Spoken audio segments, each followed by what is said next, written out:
चंदन one में टुनटुनी चिड़िया अपने पति बंटी कबूतर के साथ रहती थी। बंटी कबूतर अपनी पत्नी टुनटुनी की बेवकूफी से बहुत ही परेशान रहता था। एक दिन बंटी कबूतर टुनटुनी से कहता है, टुनटुनी, मुझे ऑफिस जाने में देर हो रही है, तुम जल्दी से मेरा बैग निकाल कर रखो, मैं फ्रेश होकर आता हूँ। क्या कहा? मैं अभी काम कर रही हूँ, तुम अपना बैग खुद से निकाल लो। ये बंटी बीना हर काम के लिए मुझे ही परेशान करता रहता है। इतना कहते हुए टुनटुनी चिड़िया कमरे में बैग निकालने चली जाती है। अरे ये बैग तो बहुत भारी लग रहा है, बंटी ने तो केवल मुझसे बैग मांगा है। ऐसा करती हूँ, इसमें रखा हुआ सारा सामान निकाल देती हूँ। टुनटुनी चिड़िया बैग में रखा हुआ सारा सामान बाहर निकाल देती है और खाली बैग ले जाकर बंटी कबूतर को दे देती है। बंटी कबूतर गुस्से से आग बबूला हो जाता है। ये क्या बेवकूफ़ी है टुनटुनी, इसमें रखा सारा सामान कहाँ गया? आपने ही तो मुझसे केवल बैग लाने को कहा था, मुझे क्या पता कि आपको बैग में रखा हुआ सामान भी चाहिए।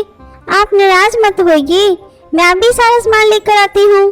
टुनटुनी चिड़िया बैग का सारा सामान लाकर बंटी कबूतर को दे देती है। तभी उसकी सास टुनटुनी चिड़िया उसे किचन में बुलाती है। बहू, जरा किचन में तो आना। क्या है माँ जी, आपने मुझे क्यों बुलाया है? बहू, मैं मंदिर जा रही हूँ, तुम गैस पर भिंडी रख देना और उसे हिलाते रहना। ठीक है माँ जी। फिर टुनटुनी चिड़िया मंदिर चली जाती है। उसी समय मुनमुन तोती वहाँ पर आती है। अरे टुनटुनी, तू ये क्या कर रही है? माँ जी ने मुझे भिंडी गैस पर रखकर हिलाने को कहा था, वही कर रही हूँ। मुनमुन तोती टुनटुनी की बेवकूफी को देखकर हंसने लगती है और वहाँ से बिना कुछ कहे ही चली जाती है। थोड़ी देर बाद टुनटुनी चिड़िया मंदिर से घर आती है और सीधा किचन में जाती है। जब वो टुनटुनी को देखती है कि टुनटुनी बिना गैस जलाए ही भिंडी को हिला रही है, तब वो उसे डांटने लगती है। अरे टुनटुनी, तू पूरी बेवकूफ है, तूने तो गैस जलाई ही नहीं। लेकिन माँ जी, आपने तो मुझे गैस जलाने को नहीं कहा था। टुनटुनी, अब चल हट यहाँ से, तू मेरा दिमाग मत खराब कर, ये काम मैं खुद कर लूंगी। तुझ जैसी बेवकूफ बहू से मुझे किसी चीज की उम्मीद नहीं। मैंने तो तेरा सुंदर सुलौना रूप देखकर तुझे अपने घर की बहू बनाया था, मुझे क्या पता था कि तू इतनी बेवकूफ निकलेगी। माँ जी, आप भी बंटी की तरह मुझे डांट रही हैं। आपने तो मुझे गैस जलाने को भी नहीं कहा था। गलती आपकी है और उसकी सजा मुझे मिल रही है। इस तरह समय गुजर रहा था। हर दिन टुनटुनी कोई न कोई बेवकूफी कर बैठती थी। एक दिन तो हद ही हो गई जब टुनी ने उसे घर की सफाई करने को कहा।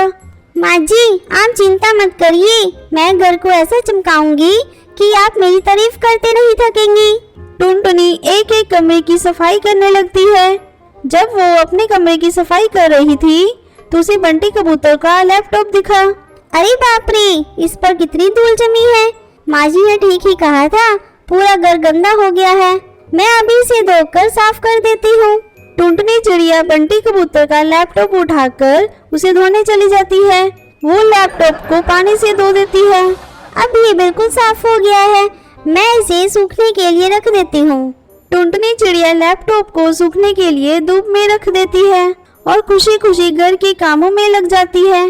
शाम को जब बंटी कबूतर ऑफिस से आता है तो वो अपने लैपटॉप को बाहर रखा देखता है। तब टुनटुनी उसे बताती है, ये देखिए जी, मैंने आपके लैपटॉप को धोकर सुखा दिया है, ये बहुत गंदा हो गया था। टुनटुनी की बातें सुनकर बंटी कबूतर गुस्सा हो जाता है और उस पर चिल्लाने लगता है। उसके चिल्लाने की आवाज सुनकर टुनटुनी चिड़िया वहाँ आ जाती है। अरे बहू, तुझे जरा भी समझ नहीं, ये भी कोई धोने की चीज है? धोने से पहले एक बार मुझसे पूछ तो लिया होता।